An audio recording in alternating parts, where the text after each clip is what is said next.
Chapter 15 is a thought exercise. To me, it's proof we all possess what's called an inner knowing, proof that knowledge can be derived from somewhere else. We've all heard variations of the old question, if a tree falls in the woods and no one is there, does it make a sound? The old saying presents a topic that most people believe is only for modern society to ponder, a modern society familiar with quantum mechanics, for example. It implies that perhaps only conscious observation creates reality. Forget the sound a tree makes. Does anything happen at all if no one is there to observe it? If the Einstein-Niels Bohr's debates of the 1920s inspired all this quantum metaphysical philosophy, why does the famous old query go back in time so much farther than the 20th century? Did you know the genesis of this famous tree falling in the woods question, or the idea itself, can be traced back almost 250 years? Something closer to the exact question posed, at least, goes back to the 1800s. You probably have no idea where I'm going with this, so I'll just say it. Centuries before modern science, things like D-Wave and the double-slit experiment and CERN and even the Mandela effect, this tree falling in the woods question was being spread all over Earth. People were talking about it. Why? It's proof that people have been considering that none of this is real for a very, very long time. Then there's Plato's allegory of the cave that takes the concept back 2,000 years further. The human being has always pondered that his existence may be some sort of illusion. We can understand how a topic like this may be part of modern pondering, especially with catalysts to get us thinking, like the movie The Matrix. But how could this have been a conversation between, say, two privates in the Union Army sleeping in a tent in Gettysburg, or somebody on a farm 30 or 40 years before that? What would lead a person not of the modern age, who has never even heard of quantum mechanics, to think things in life may not be real? Why did it spawn so long ago, this idea, and how did the idea stay alive for centuries? Perhaps we can understand a great thinker like Plato pondering such things, but how did something like the tree question penetrate deep into Western culture hundreds of years ago? Why is the old adage known by, at a very minimum, hundreds of millions of people around the world today, if not 1 billion people? Something as nutty as this can only spread far and wide if we all sense a truth in it. It's likely we all have access to an inner knowing or ancient wisdom that we can tap into, and we likely did that a long time ago. How did something which on the face of it seems ridiculous get passed down across many generations that spans at least hundreds of millions of families? For those not following me, let me offer this ridiculous example. What if, 150 years ago, a man in a university lecture hall posed this question? When a farmer walks past his chicken coop, do they, the chickens, point their asses at the farmer to spite him when he's not looking? Well, that's ridiculous, I know, but follow along. So, the first time this question was ever posed, think about it, no one would have given a shit to even try to answer it. It would have never been repeated ever again. It would have immediately been forgotten. On the face of it, the tree question seems almost as dumb to someone living in, say, the 1800s, that knows nothing about the electron or quantum anything. Think about it. The giant tree falls in the woods. How the hell could it not make a sound, no matter what? Who's the first person to say that? And why did the person listening to it repeat it? Just because no one is out there in the forest to hear it, the person who came up with that old saying then is proposing that there's a chance it makes no sound, and people are supposed to ponder this endlessly for a few centuries? Why would anyone back then even have cared about answering such a question, or giving it even more than a second of thought? When the question was initially posed way back when, why didn't somebody just immediately answer back with something like this? Well, my grandpappy had an oak tree fall through his cabin when we was out duck hunting. If it didn't make no sound because we weren't there, it sure did a lot of damage to his goddamn bedroom. But this crazy idea that a tree could fall and make no sound didn't go the way of the absurd chicken coop example, did it? It didn't go away at all. It spread all over the world. Why would something so dumb and impossible spread all over the world? and there was no internet or even radio back then to spread it. It had to move around orally, which is about 100 million times harder than something going viral in the internet. One explanation is there's some sort of truth in it. Truth we all sense is there, even if we don't understand it on the conscious level. For those unaware, much of the truth of this world is designed with signs and symbols to fly right past the thinking part of the brain, unnoticed. However, the symbol is understood by the subconscious and other aspects of intelligence that we all possess. Why do marketers spend all that time on unnoticed sexual subliminals, writing the word sex, for example, in the liquor bottle on the back of the magazine cover? There's a reason most people around the world have heard of the famous tree in the woods question. Actually, there's another possibility.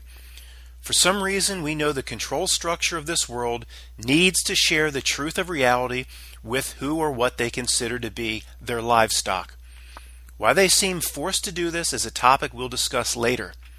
It's possible the system itself helped propagate and spread the question of, if a tree falls in the woods and no one's there to hear it or witness it, does it make a sound?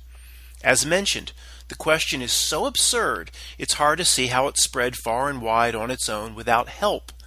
It may have gotten help, a lot of help. It may have satisfied a requirement that the control structure must share certain elements of how this world is structured to those paying attention and to those who care to connect the dots. Of course, most people don't care. If one thinks about it, there are many cases where the powers that be have taken a term, a story, or a word and propagated it worldwide for their own purposes. The word grassy knoll comes to mind. That word only seems normal because we've heard it all our lives. If the grassy patch to the right of Kennedy was called Lady Bird's Muff since 1963, it would seem completely normal to those hearing it associated with the Kennedy assassination because we've been hearing about it for 50 years. But stop to think about the strange word grassy knoll for the first time in your life. Would you or your parents ever in their life refer to a simple grass lawn or a patch of grass as a grassy knoll? What the F is a grassy knoll? Dad, pull the car over. I gotta take a pee. This is a highway, son. I can't stop. Sure you can. Just pull up to that grassy knoll there and I'll get out. Because the term grassy knoll was known to about 1 billion people on this earth, to me, it's obvious it was a system-generated term, propagated by the system for its own purposes, in this case to lay down a fairy tale story. Ground zero is another example. Sure, it seems completely normal to us now. It just rolls off the tongue. But nobody ever heard the word ground zero really prior to 9/11. It was a rare, strange term associated with a nuclear blast site.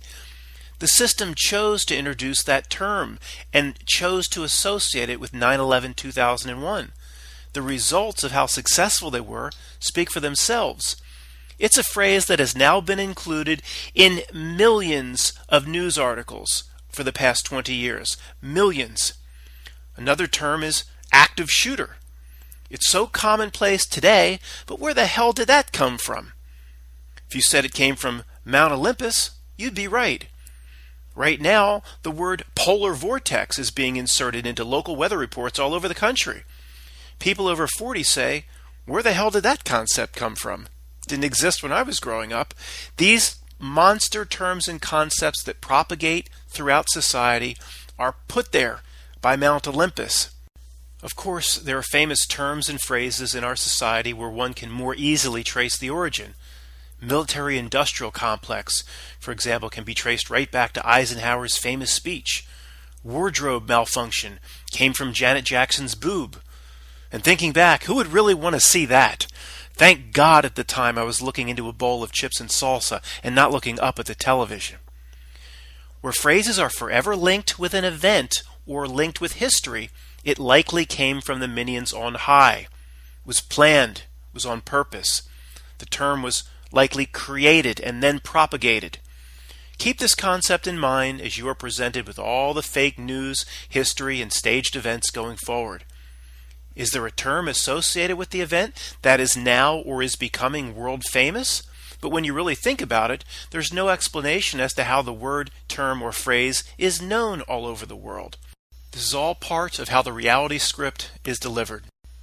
Part 2 of Chapter 15, and a quick note, this should only be viewed or listened to on the Quantum of Conscience YouTube channel only.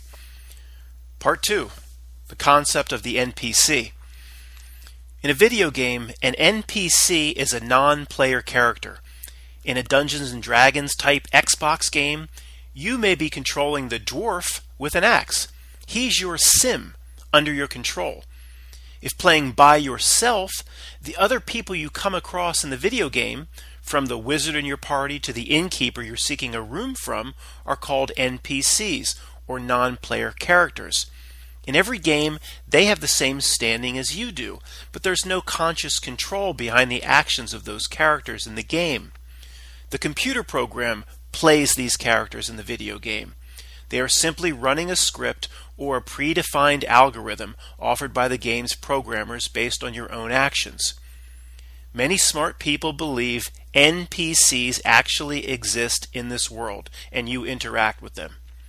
I know this sounds ridiculous to those new to this concept. Most of you listening now will not be new to this concept. I first heard the idea of the NPC from the late Dolores Cannon, who even the people in these circles call nuts. Now, I don't call anyone presenting strange and bizarre new ideas nuts. When she talked about the mitosis of the earth, I listened. I found that the normal explanations regarding this reality don't usually hold up, and only the strange theories get close to explaining what may really be going on. I've learned that just looking around one corner is never good enough in understanding this earth, which is basically at this point an insane asylum. Back to the concept of the NPC. When you move through a crowded airport, how do you know everyone is exactly the same as you are? How do you know they are, quote, just as real as you are? If you know that you're a being of spirit and consciousness, how do you know everyone else is of the same essence or stock as you? How do you know all of these people in crowds are absolutely human? As crazy as this sounds, if you've entertained that this reality script could be some sort of holographic projection, then this is a logical continuation of that theory. I assure you, if you're reading this book, you're not an NPC.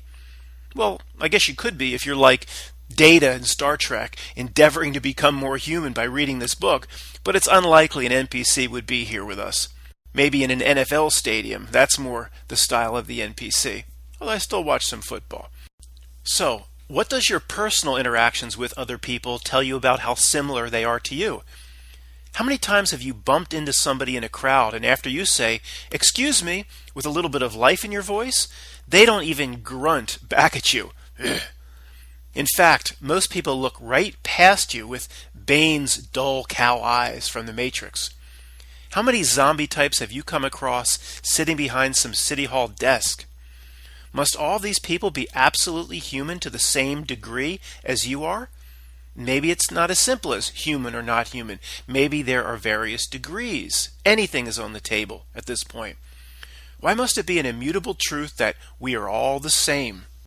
I'll take the concept of the NPC and propose an alternative theory. Perhaps we are all born into this realm with an equal opportunity and equal standing at our birth. You can use your opportunity here to strengthen your life force and spirit, or you can exhaust it or even lose it here through your actions. Maybe. Perhaps the lifeless people many call NPCs are people who have essentially lost their soul, or replace the word soul with whatever you choose. Maybe they've lost it over the course of many decades here, or even possibly over many lifetimes. Even if you're not Christian, we all sense that this life's actions have serious consequences.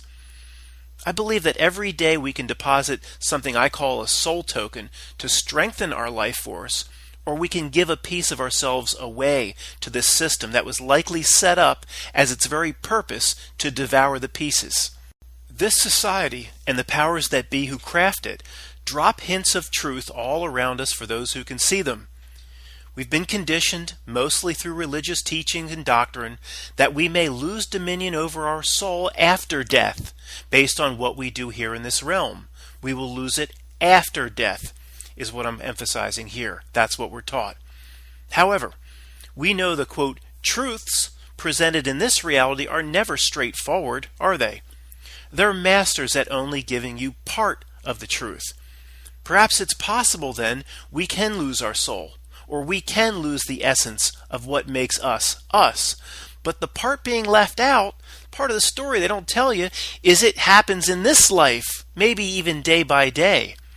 It may not be reserved for our death, losing our soul, for example. Strengthening or losing our spirit essence may be the very purpose of this realm.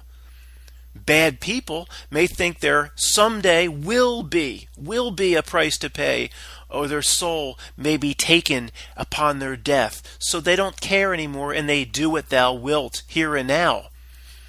The process of losing one's soul may happen day by day, piece by piece, right here. If that's true, the opposite is likely true. That day by day, whatever we call our essence can be strengthened, and using every day available to us to do it. To me, this last example is the best explanation for what is today referred to as the NPC. I don't think these NPCs are, quote, designed spiritless, designed as soulless things who are just part of our life simulation. Rather, I believe at one time they were the same as you and I, or likely they were, and along the way they lost something. Remember what the Pope said a while back, about a year and a half or 2 years ago, which was likely a truth drop? He said, paraphrasing, "Bad people and souls don't go to hell, they go to the abyss." My interpretation of that is they, over time, have watered down their spirit essence enough and dropped it below a certain threshold that they are damned in some way and simply continue on as basic avatars, fulfilling the needs of society with many moving parts.